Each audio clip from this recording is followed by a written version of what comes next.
Bonjour tout le monde. Aujourd'hui, je voulais vous parler non pas des nouvelles mesures parce que je pense que vous avez plusieurs plateformes où vous pouvez en entendre parler. Je voulais plus vous parler de la situation en Montérégie qui est pas facile. On a un nombre de cas extrêmement élevé. On a atteint des sommets de plus de 500 cas, ce qu'on n'avait jamais vu. Donc, ça circule beaucoup. On voit que le temps des fêtes a pas été propice à la réduction de la transmission. C'est pas ce que les données nous montrent actuellement. Puis, plusieurs d'entre vous se demandent peut-être qu'est-ce qu'ils peuvent faire de plus à l'heure actuelle pour aider à réduire la transmission dans la région. Mais d'abord, je pense qu'il faut continuer à faire ce que vous faites déjà bien en grande majorité. Il y a peut-être certains éléments qui peuvent être renforcés. Le premier étant le délai pour se faire tester. Quand on regarde les données, on a remarqué que plusieurs attendent trop pour se faire tester. La moyenne étant de presque 3 jours entre le début d'un symptôme et le fait de recevoir le test. C'est beaucoup trop. Je pense que c'est déjà un premier gain qu'on pourrait faire. Donc, en ce moment, avec la circulation actuelle du virus, dès qu'on a de la fièvre, des maux de tête, des douleurs musculaires, de la fatigue, de la toux, le nez qui coule, le mal de gorge ou même des symptômes de gastro, il faut se faire tester. Dès qu'on a quelque chose qui ressemble à la grippe, il y a quand même des bonnes chances que ce soit la COVID parce que la grippe ne circule pas, l'influenza ne circule pas actuellement. Donc, il faut vraiment réduire le délai entre les symptômes et le test et même ça a été annoncé aujourd'hui pour les enfants d'âge scolaire, primaire et secondaire, alors qu'on recommandait d'attendre 24 heures pour être sûr que c'était pas un autre virus.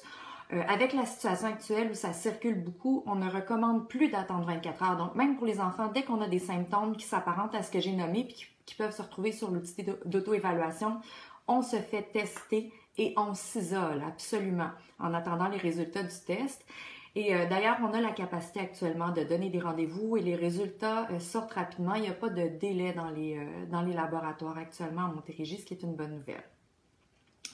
Sinon, un autre gain qu'on peut faire, en fait, si vous vous faites tester et que vous recevez un résultat positif, déjà, c'est sûr que vous allez être appelé par les équipes de santé publique. Mais déjà, dès que vous avez votre résultat positif, vous pouvez demander aux gens qui habitent avec vous, donc vos contacts domiciliaires, de s'isoler, bien sûr, et de se faire tester très rapidement.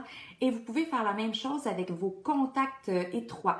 Donc, les gens avec qui vous savez que vous avez eu des contacts plus que 15 minutes, moins de 2 mètres et qu'il n'y avait pas le port du masque de procédure, donc du masque médical, eux aussi, vous pouvez leur dire, bon, j'ai eu un résultat positif, faudrait pas attendre, tu peux te prendre rendez-vous, te faire tester et t'isoler en attendant.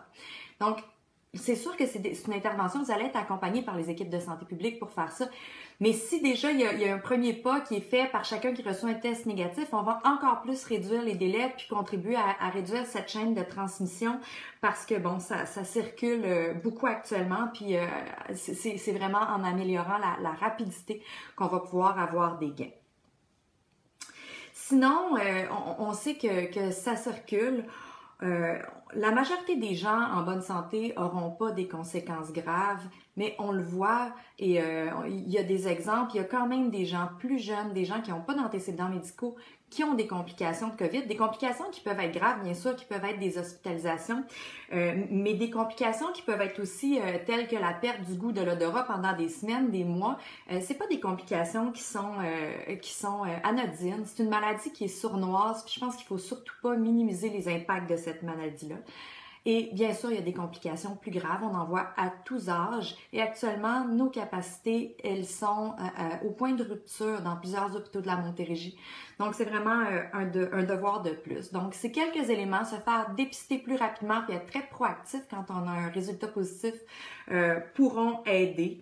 Je pense que chacun peut faire un tout petit peu plus pour aider à contrôler l'immense vague qui nous frappe actuellement, puis aider à arriver le plus rapidement possible à moins de circulation en Montérégie, avec bien sûr l'espoir du vaccin.